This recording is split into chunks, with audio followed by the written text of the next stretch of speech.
भाई साहब ने जमा दो। अरे भाई साहब ने जमा दी। अरे बोले ये लड़ाई का ये गड़बड़ से बोले न बोल के ये लड़ाई का ये गड़बड़ से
अरे पण सुरक्षा स्वामी अरे खूप जगह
कल मेरे पास किसी का फोन आया कि भाई साहब उर्मिला चेन भी लुगाया को ले डोल रही है और बीजेपी वाली भी डोल रही है, आप पर भी महिलाओं को घुमाए तो मन की महिलाओं को घुमावागी जो को ना गाँव को जाऊंगा जाए महिलाएं तैयार बनेगी ना।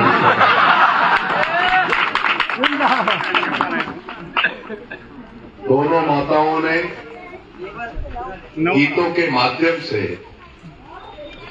जो चुनाव को रंग में रंगा, उसके लिए आप दोनों माओं को धन्यवाद। राम राम। सभी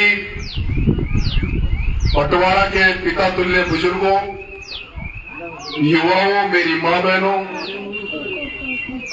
चुनाव के समर में चुनाव लड़ रहा हूं। मेरे पास कोई पार्टी का झंडा नहीं है, ना मेरे पास कोई बड़े बड़े नेता है। बीजेपी और कांग्रेस के जिताने के लिए तो बड़े बड़े नेता आ रहे हैं, पार्टियां वाले आ रहे हैं, लेकिन मैं तो इस चुनाव में नीली छतरी वाले बाबा खाटू श्याम का आशीर्वाद लेकर और अंतर की सर्व समाज की जनता जनार्दन के पैरों में दंडवत प्रणाम करते हुए अंतर की सर्व समाज से आशीर्वाद मांग रहा हूं कि मुझे जो 2-2.5 साल बचे हैं, 2.5 साल के लिए मुझे मौका दे और यहां से विधायक बनाए। अगर मुझे 2.5 साल के लिए अंतर की जनता ने मौका दिया तो मैं भ्रष्टाचारियों को, चाहे वो थाने में बैठा हो, चाहे वो पटवार घर में बैठा हो, चाहे वो तहसील में बैठा हो, चाहे बिजली घर में बैठा हो, चाहे पीएचडी में बैठा हो, चाहे वो कलेक्ट्री में बैठा हो, भ्रष्टाचारियों को अंता की धरती पे नहीं रहने दूंगा। जो रिश्वत लेते हैं कैसे लेके,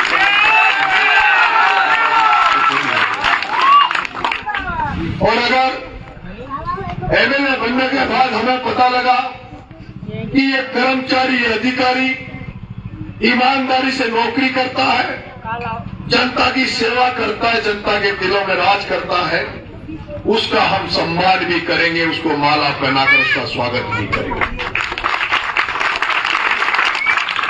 एक ऐसा माहौल क्रिएट करेंगे, ऐसा अंतर की धरती से ऐसा माहौल क्रिएट करेंगे जिसकी दुआई पूरे राजस्थान में, पूरे देश में दी जाएगी कि अंता में एक लड़का जो निर्दलीय बनकर एमएलए बना और उसने राजस्थान में उसने अंता से भ्रष्टाचार को खत्म कर दिया।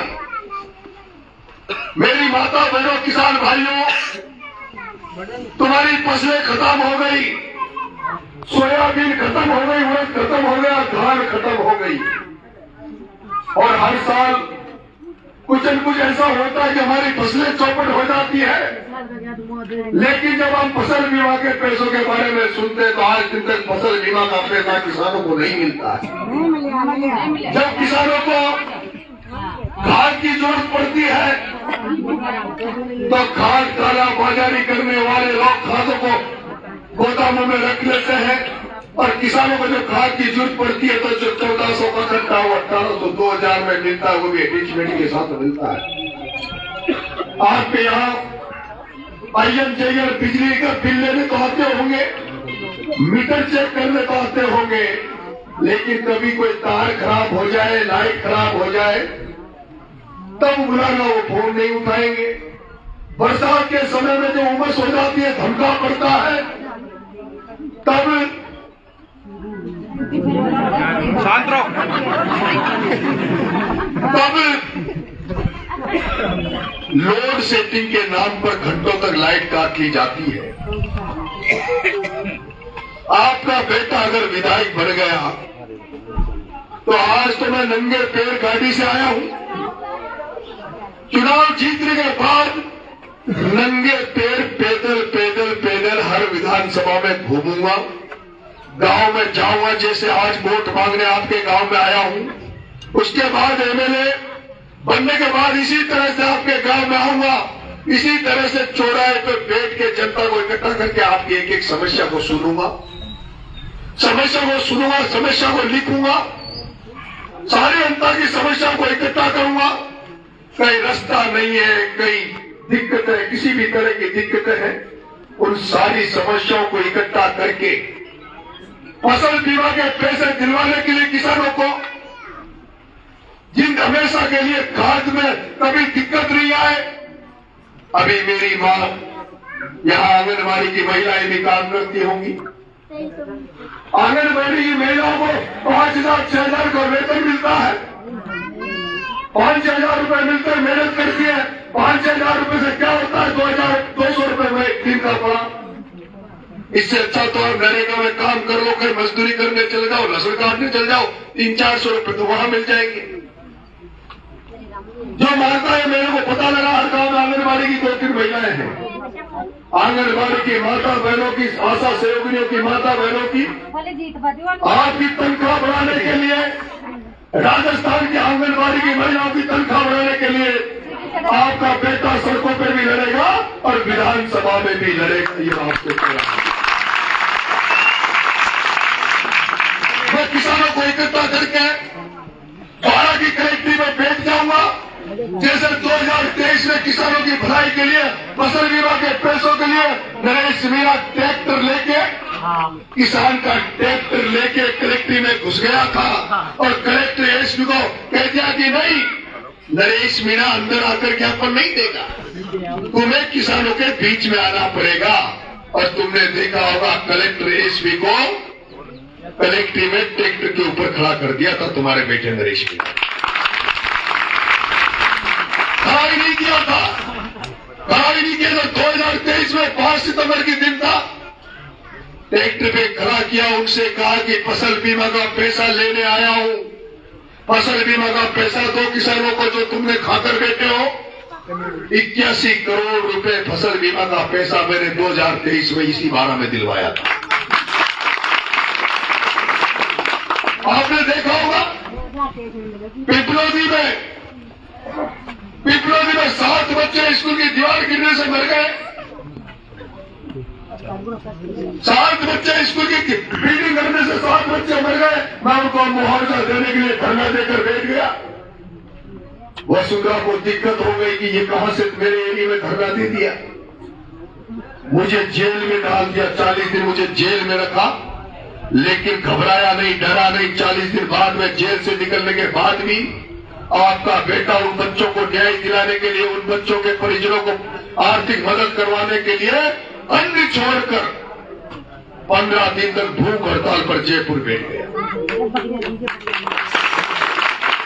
15 दिन तक भूख हड़ताल पर जयपुर बैठ गया। और आपको पता है, अनशन पर बैठने के बाद सरकार ने उनको 12-12 लाख रुपए दिए और जो 5 बकरियां दी थी, जो 5 बकरियां दी थी रोजगार के लिए, पहली बार हुआ है राजस्थान में कि किसी आदमी के लिए धरना दिया गया और धरने में बकरियां भी था।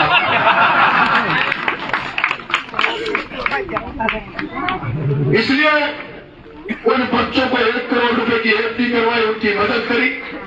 एक बच्चा एक फॉरेस्ट में मर गया, उसकी 25 लाख की मदद कराई। मैं देख रहा हूं, लेकिन क्या इस गांव में कभी तो कोई व्यक्ति लाइट से मर गया होगा, सांप के काटने से मर गया होगा, बिजली के गिरने से मर गया होगा, किसी आपदा में कोई तो मरा होगा आपके गांव में? पानी से मर गया। किसान जो है अगर किसान कृषि कर रहा है, खेती बाड़ी का काम कर रहा है और खेती करते हुए कोई किसान मर जाता है तो सरकार उसको मुआवजा देती है। लेकिन मैंने 12 जिले में नहीं सुना। यहाँ भी हर गांव में कोई ट्रेजेडी हो जाती है, आपदा की वजह से कोई मर जाता है, लेकिन उसको पैसा नहीं मिलता क्योंकि किसानों को यहाँ जगाने वाला ही नहीं है। आपने देखा होगा जब उस हनुमान बेनीवाल जी के एरिया में जब कोई इस तरह की घटना हो जाती है तो हनुमान बेनीवाल धरना दे के बैठ जाता है, जब तक 25 लाख 50 लाख नहीं दिला देता जब तक उठता नहीं है। और नरेश मीणा इस परंपरा को लेके यहाँ आया है। नरेश इसी परंपरा को लेके आया है।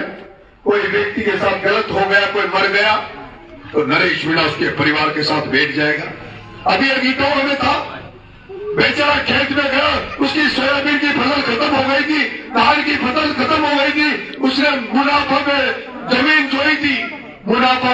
जोड़ी थी, उसके बेचारे की जब फसल खत्म हो गई, वो कह रहा था मेरा 3 साल से कर्जे में डूब रहा था, उसने फांसी लगाकर आत्महत्या कर ली। कोई किसानों की सुनने वाला नहीं है, कोई गरीबों की सुनने वाला नहीं है। जो ये नेता जो बैठे हैं, जो नेताओं के साथ रहते हैं, वो केवल बड़े आदमियों की शक्लें देखकर काम करते हैं, बड़े आदमियों के चेहरे देखकर काम करते हैं। लेकिन आपका बेटा तो जैसे बाबा रामदेव राजपूत परिवार में पैदा होकर, एक राजपूत परिवार में बाबा रामदेव पैदा होकर, एक राठौर वंश में पैदा होकर जिस तरह से उसने गरीबों की सेवा करी और गरीबों की सेवा करने के तहत हम लोग बाबा रामदेव के मंदिर बनाकर बाबा रामदेव को पूजते हैं। संत ज्योतिराव फूले मां सावित्रीबाई जिन्होंने इस देश में शिक्षा की अलग जगाई, जिन्होंने मां सावित्री फूले और संत ज्योतिराव फूले ने इस देश में शिक्षा की अलग जगाई। पहले शिक्षक बने और गरीबों को बच्चों को पढ़ाया लिखाया। आज संत ज्योतिराव फूले की पूजा होती है, मां सावित्री फूले की पूजा होती है। बाबा साहब भीमराव अम्बेडकर, उन्होंने दलित भाइयों के लिए उनको सामाजिक चेतना दी, जागृति दी, शिक्षित किया, उनकी पूजा होती है। महात्मा गांधी, भगत सिंह, इन लोगों को हम बड़ा मानते हैं। नरेश मीणा तो उसी तरह जैसे आज बाबा साहब भीमराव अम्बेडकर को याद कर रहे हैं, ज्योतिराव फूले को याद कर रहे हैं, उन महान पुरुषों को याद कर रहे हैं, महावीर स्वामी को याद करते हैं, महात्मा बुद्ध को याद करते हैं, क्योंकि उन्होंने अच्छे काम किए। इसलिए मरने के बाद भी उनको याद किया जाता है, उनकी पूजा की जाती है, उनको देवता के रूप में माना जाता है। नरेश मीणा एमएलए के लिए भूखा नहीं है, तुम्हारा बेटा एमएलए का भूखा नहीं है, सांसद का भूखा नहीं है। तुम्हारा बेटा राजनीति का भूखा होता, एमएलए एमपी का भूखा होता तो अब तक बन चुका होता, चमचागिरी कर कर, किसी का थैला उठाकर, किसी का झंडा उठाकर, अब तक एमएलए एमपी बन चुका होता। नेता को तुमने नंगे पांव गांव डोलते हुए नहीं देखा होगा। नेता बनने वालों को, सफेद कपड़े पहनकर नेता बनने वालों को तुमने नंगे पैर गांव डोलते हुए नहीं देखा होगा। नेताओं को 15 दिन तक गरीबों के लिए भूख हड़ताल पर बैठा हुआ नहीं देखा होगा। मैं नेता नहीं बनना चाहता, मैं तो बाबा साहब भीमराव अम्बेडकर जैसे उनको पूजते हैं, जैसे ज्योतिराव फूले को पूजते हैं, ऐसा काम करना चाहता हूँ, गरीबों की सेवा करना चाहता हूँ। जब मैं मर जाऊं, जब इस काया को छोड़ दूं तो जनता नरेश को याद करे। ऐसा काम नरेश मीणा करना चाहता है।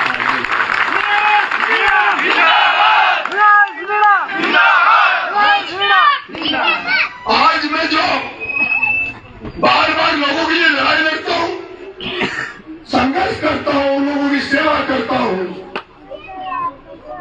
उसमें रोड़े अटका दिए जाते हैं, बार बार मुझे जेल में डाल दिया जाता है।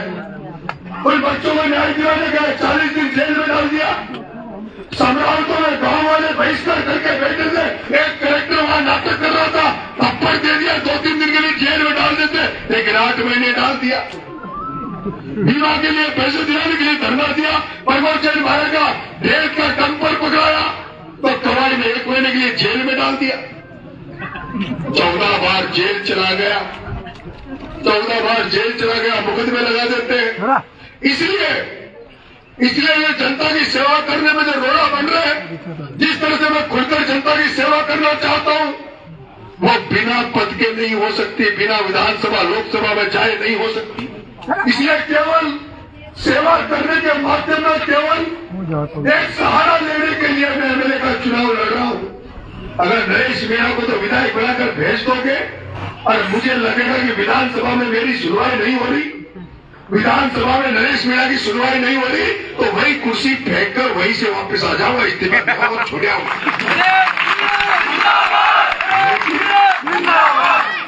आत्मा में एक पीड़ा है, दिल में एक पीड़ा है कि इस जीवन में आए, मानवीय जीवन में आए तो कुछ लोगों के लिए करे, कुछ गरीबों के लिए करे।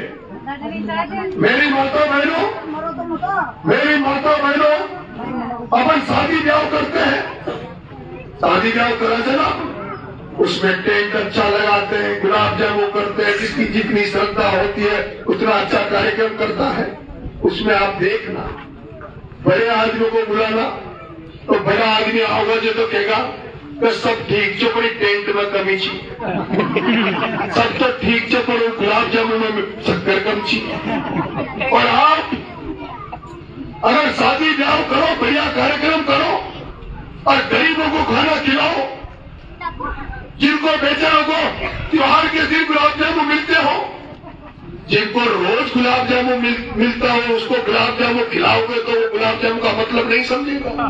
लेकिन जो बेचारे दिवाली, होली दिवाली जो गुलाब जामुन मिलता हो, उन गरीबों को बुलाकर अगर आप मांडा दो, उसमें उनको गुलाब जामुन खिलाओ, तो वो कहेगा क्या देवता आदमी, आज तो गुलाब जामुन खिला गया, मजा आया। इसलिए मैं जानता हूं कि बड़े आदमियों की हम मदद करेंगे, किसी बड़े आदमी के साथ लगेंगे। मैं अगर किसी बड़े आदमी की मदद करूंगा तो कहेगा कि ये तो मुंह भटो छू जिस तुम्हारी मदद कर रही हो। लेकिन किसी गरीब की जब हम मदद करते हैं, कमजोर की मदद करते हैं, असहाय की मदद करते हैं, जिसका कोई धनी धोनी नहीं है, जिसके पास कोई जेब जुगाड़ नहीं होती, उसकी जब वो बेचारा परेशान हो जाता है, उसकी जब आप मदद करोगे तो वो आपको दुआएं देगा, दुआएं देगा। और दुआओं में ताकत होती है। मैंने तो एक कहावत है गांव में, पूत सपूत तो क्यों धन संचय, पूत कपूत तो क्यों धन संचय। मैं तो उसी पे चल रहा हूं। आज भगवान की दया से आप लोगों की सेवा, गरीबों की सेवा करता हूं। ईश्वर ने दे दिया ना, बेटी की 96 12th में बनी, भगवान करे नौकरी लग जाएगी, और बेटे को आपने दे के रखा है। बेटा भी ठीक है, बच्ची भी ठीक है, 2 बच्चे हैं, लेकिन वो प्रमोशन भरा जिसको 25 साल से आपने नेता बनाया, वो 70,000 करोड़ का तो बन गया, पर उसके छेड़े छोड़े को देखना वो क्या करेगा। वो वसुंधरा राजे दुष्यंत में यश भाया बता गए, बहुत बता दी भाई। दुष्यंत का काम आ जाओ, पूछ लीजिए कहीं कहीं साहब मांगे कार खराब होगी, सोयाबीन खराब होगी, तो क्या को मम्मी से पूछूंगा। वो यश भाई आ जाओ, प्रचार करवा, उसको कह दीजो यश आएगा, भाभी सुख माया से पूछूंगा। इसलिए ईश्वर सबका न्याय यही कर देता है।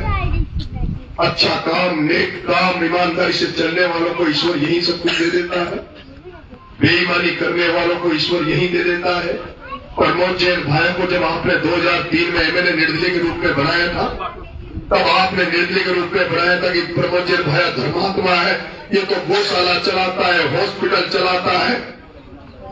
और वो जब किर्लोस्कर की एजेंसी का मालिक था, तब लोग उसकी पूजा करते थे। मैंने पूजा करते हुए लोगों को देखा है।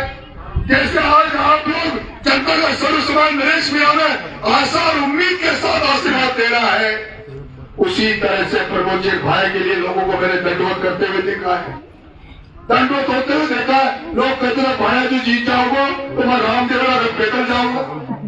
लेकिन प्रमोद जैन भाया जीता, 3 बार एमएलए मंत्री बना। लेकिन क्या किया? 2008 में जब मंत्री बना तो पीडब्ल्यूडी में मिनिस्टर होने के बावजूद भी भ्रष्टाचार का आरोप लगाकर और अशोक गहलोत ने आधे समय में उसको घर बिठा दिया कि नहीं, तू भ्रष्टाचारी है, तेरे को घर बिठा। भ्रष्टाचार का टैग लगकर आधे समय में मंत्री से हटा दिया। दोबारा फिर एमएलए बना। आपने उस चोर को 5 बार वोट दे दिया, 3 बार ऐसे चोर को वोट देकर विधानसभा में भेज दिया, जिसने पूरी जनता को राजस्थान नहीं पूरे देश में बदनाम कर दिया। बदनाम कर दिया। आज मैं देख रहा हूँ कि प्रमोद जैन भाई 3 बार मंत्री रहा, उसने 70,000 करोड़ रुपए की संपत्ति बना ली। जिस प्रमोद जैन भाई के पास पैसा नहीं था, बाजी, जिस प्रमोद जैन भाई को पैसा नहीं था, उस समय लोग उसकी पूजा करते थे। जब प्रमोद जैन भाई का पैसा नहीं था तब लोग उसकी पूजा करते थे। लेकिन उसने पैसे की भूख के कारण उस प्रमोद जैन भाई ने गिट्टी खाए, भाटा खाया, ये तो खाया ही खाया। लेकिन जब 2020 में कोरोना की महामारी आई थी, गांव में लोग मर रहे थे, लोग सोच रहे थे सरकारी हॉस्पिटल में प्रमोद जैन भाई मंत्री है, 12 के सरकारी हॉस्पिटल में जाएंगे तो ऑक्सीजन सिलेंडर मिल जाएगा, इलाज मिल जाएगा।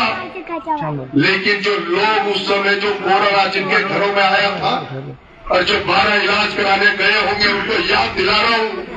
उन जनता के लोगों को, 12 जिले के लोगों को याद दिला रहा हूँ, जिनके घरों में जो लोग कोरोना की बीमारी जिनके घरों में आई थी और वो जो 12 के हॉस्पिटल में इलाज कराने गए होंगे, तब वहां के डॉक्टरों ने कहा था कि हॉस्पिटल में, हमारे सरकारी 12 के सरकारी हॉस्पिटल में ना तो ऑक्सीजन सिलेंडर है, ना दवाइयां है। वो पूछते थे कहाँ इलाज मिलेगा, कि साहब ऑक्सीजन के सिलेंडर तो प्रिया हॉस्पिटल में मिलेंगे, हमारे जो दवाइयां वो प्रिया हॉस्पिटल में मिलेगी। और वहाँ प्रिया हॉस्पिटल में जब इलाज कराने जाते थे तो वहाँ 3-3 लाख का बिल बनता था, 3-3 लाख का प्रिया हॉस्पिटल में। उस कोरोना की महामारी में भी अंतर 12 जिले की जनता को लूटा गया। उस बीमारी के समय भी उनकी जेबों को काटा गया। और वो हॉस्पिटल, प्रिया हॉस्पिटल किसका है? वो चोर प्रमोद जैन भाया का। वो सरकारी हॉस्पिटल, वो प्रिया हॉस्पिटल इस प्रमोद जैन भाया चोर का है। ये कहता मैं धार्मिक हूँ, धर्म पर मैं को करता हूँ। इसने 2 मंदिर बनवाए। एक धार्मिक मंदिर इसने बड़ा की बावड़ी पे बनवाया, एक अभी जैन मंदिर हाईवे पे बना रहा है। अच्छी बात है, मंदिर बनाने चाहिए, लेकिन मंदिर काहे के लिए बनाते हैं? मंदिर इसलिए बनाते हैं ताकि वहाँ संत महात्मा आए, वहाँ प्रवचन हो, वहाँ धार्मिक आस्था के लोग आने वालों को वहाँ धर्म की नजर से उसको देखे। लेकिन बड़ा की बावड़ी में काहे हो रही है? बड़ा की बावड़ी जिसको इसने धर्म के नाम पर, गौशाला के नाम पर इसने अपना अड्डा बनाया, धर्म का मंदिर नहीं बनाया, इसने अपना कार्यालय बनाया। और उस बड़ा की बावड़ी उस कार्यालय पर, इसने अपने अड्डे पर, ये जब चुनाव आता तो मीटिंगें, नेता राजनीति की मीटिंगें बुलाता और बड़ा की बावड़ी से पैसा बांटने का काम करता है। सही है कि नहीं? बड़ा की बावड़ी से बदला है पैसा, वही बुलाता है लोगों को, आ जाना बड़ा की बावड़ी में, आ जाना और बैग भर के ले जाना, चुनाव में बांट देना। और अभी इसने जैन समाज का मंदिर बनाया है हाईवे पे, जैन समाज का मंदिर बनाया हाईवे पे, उसकी प्राण प्रतिष्ठा नहीं हुई, जैन मंदिर की प्राण प्रतिष्ठा नहीं हुई, वहां भी कोई संत महात्मा नहीं आए। उसके पहले तो ये डोटासरा को बुला के वहां, अभी इसने कांग्रेस की रैली करके मोरिया बुलवाना था, डोटासरा को नचवाना था। तो तूने मंदिर तूने पूजा पाठ करने के लिए, प्रवचन के लिए बढ़ाया है, या प्रमोद जैन भाई तूने राजनीति को चमकाने के लिए अपना अड्डे, ये मंदिरों के रूप में तूने अड्डे बनाए हैं? मेरे भाइयों, इसको ये कोई चीज के लिए काम करता है, या तो ये पैसे के लिए काम करता है। प्रमोद जैन भाई को अगर गटर में टट्टी में पैसे मिल जाए तो ये अपना मुंह टट्टी में दे दे मेरे भाई।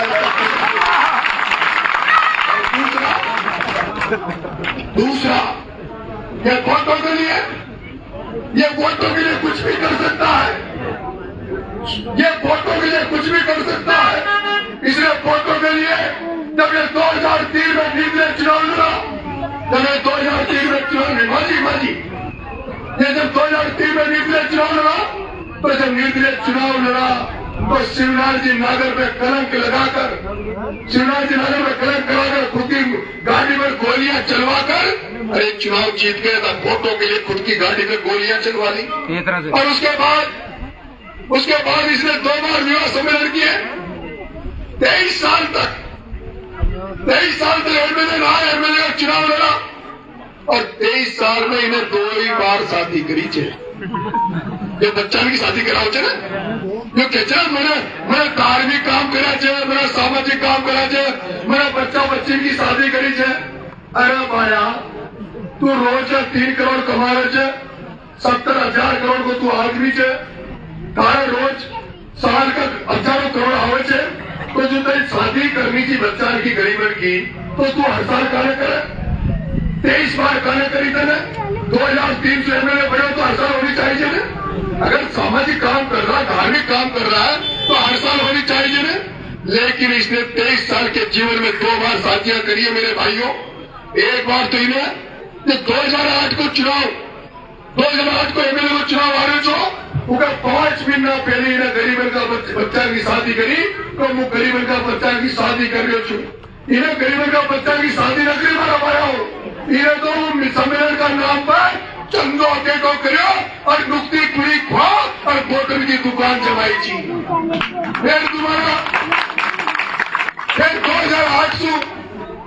2008 से लेकर 2023 तक कितना साल हो गया? 2008 से 23 तक 15 साल में कुछ शादियां का नहीं याद आएगा भाई, कहा मर क्यों चलो?